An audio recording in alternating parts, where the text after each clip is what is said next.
안녕하세요. 오늘은 신학에서 아주 중요한 개념이죠. 바로 성경 무호성에 대해 한번 깊이 들어가 보려고 합니다. 이 교리가 대체 뭘 의미하는 건지, 또 이걸 둘러싸고 어떤 이야기들이 오가는지 오늘 저와 함께 차근차근 살펴보시죠. 본격적으로 시작하기 전에 한번 이런 질문을 던져보고 싶어요. 여러분, 수천 년이라는 긴 시간 동안 그것도 여러 사람이 쓴 책인데 어떻게 단 하나의 오류도 없을 수 있을까요? 심지어 읽다 보면 서로 말이 안 맞는 것처럼 보이는 부분도 있잖아요. 바로 이 질문이 오늘 우리가 다룰 성경 무어성 교리의 가장 핵심적인 부분입니다. 오늘 우리가 이야기 나눌 순서는 이렇습니다. 첫째, 성경 무호성이란 게 뭔지 그 정의부터 확실히 짚고 넘어갈 거고요. 둘째, 여기에 대해 제기되는 주요 반론들을 살펴보고 또 그에 대한 답변은 뭔지 알아볼 겁니다. 셋째, 그럼 실제 성경에서 어렵다고 하는 구절들은 어떻게 해석하는지 지켜보고요. 마지막으로, 그래서 이 교리가 왜 그렇게 중요하다고 하는지 그 의미를 되새기면서 마무리하겠습니다. 자, 그럼 첫 번째 순서로 넘어가 볼까요? 성경 모호성이라는 개념, 그 자체를 먼저 명확하게 이해하는 것부터 시작해 보겠습니다. 성경 무호성이란 아주 간단히 말해서 성경의 맨 처음 원본 있잖아요. 그 원본에는 사실과 다른 내용이 단 하나도 없다고 믿는 교리입니다. 근데 여기서 정말 중요한 포인트가 있어요. 이게 무슨 현대 과학책처럼 모든 게 정밀해야 한다는 뜻은 아니고요. 핵심은 바로 진실성에 있습니다. 그러니까 성경이 우리에게 전하려는 그 메시지가 전부 다 진실이다. 이런 의미인 거죠. 이런 믿음의 성경적인 근거 중 하나가 바로 이 시편 9절이에요. 성경 스스로가 하나님의 말씀을 7번 정제한 은처럼 순수하고 완벽하다 이렇게 표현하고 있거든요. 잠언에 나오는 이 구절도 마찬가지입니다. 하나님의 말씀은 전부 순전하다. 그러니까 어떤 불순물이나 거짓, 오류가 전혀 섞이지 않았다. 그래서 우리가 온전히 믿고 의지할 수 있다. 이렇게 거듭 강조하고 있는 거죠. 그렇다면 반대로 무호성 교리가 주장하지 않는 건 뭘까요? 이 교리는 성경이 현대 과학 용어로만 쓰여야 한다거나 숫자를 소수점까지 정확하게 써야 한다고 말하는 게 아닙니다.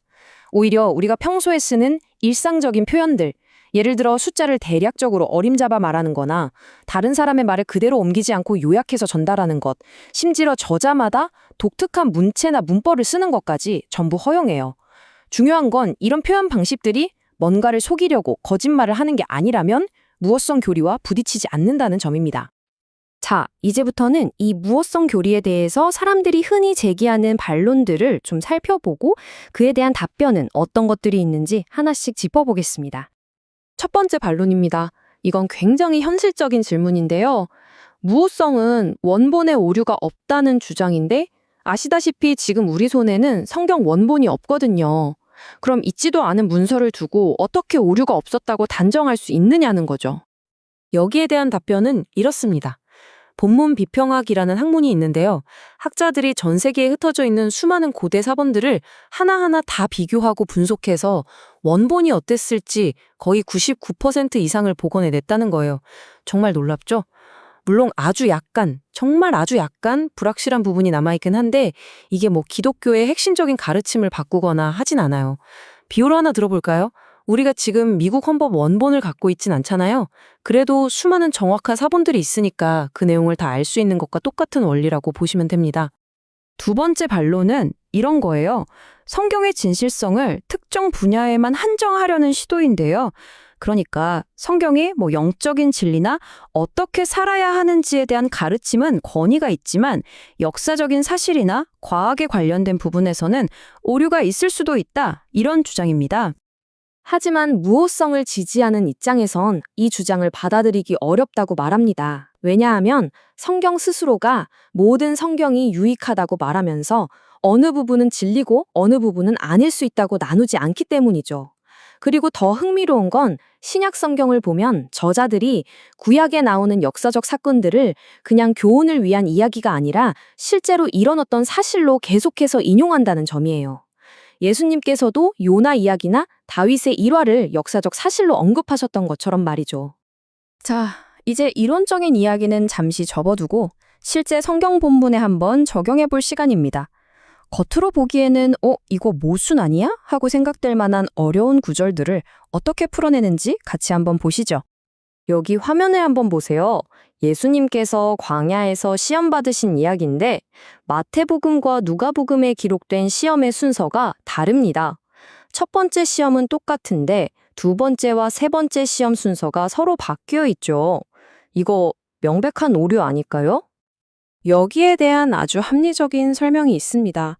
바로 주제별 배열이라는 건데요. 고대 문서에서는 요즘처럼 모든 사건을 반드시 시간 순서대로 기록해야 한다는 규칙이 없었어요. 저자가 강조하고 싶은 신학적인 주제에 따라서 사건의 순서를 재배열하는 건 아주 흔한 문학적인 기법이었습니다.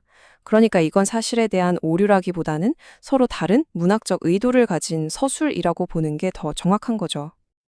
또 하나 아주 유명한 난제가 바로 이 드다 문제입니다. 사도행전을 보면 가말리엘이라는 사람이 드다의 반란이 유다의 반란보다 먼저 있었다고 말하는데요. 이게 역사가 요세푸스의 기록과는 순서가 안 맞아요. 이 타임라인을 보시면 해결책이 한눈에 들어오실 텐데 가장 설득력 있는 설명은 바로 드다라는 이름을 가진 사람이 2명 있었다는 겁니다. 가말리엘은 더 예전에 활동했던 첫 번째 드다를, 요세푸스는 그보다 나중에 활동했던 두 번째 드다를 언급한 거라면 이 문제가 자연스럽게 해결이 되는 거죠. 자, 이제 마지막 주제입니다. 지금까지 좀 복잡한 신학 논쟁을 살펴봤는데, 그래서 도대체 이 무엇성이라는 게 오늘을 사는 우리에게 왜 그렇게 중요할까요? 그 실제적인 이유들을 한번 살펴보겠습니다. 이 교리를 지지하는 입장에서 볼 때 무엇성을 부정하면 몇 가지 신박한 문제가 생긴다고 말합니다.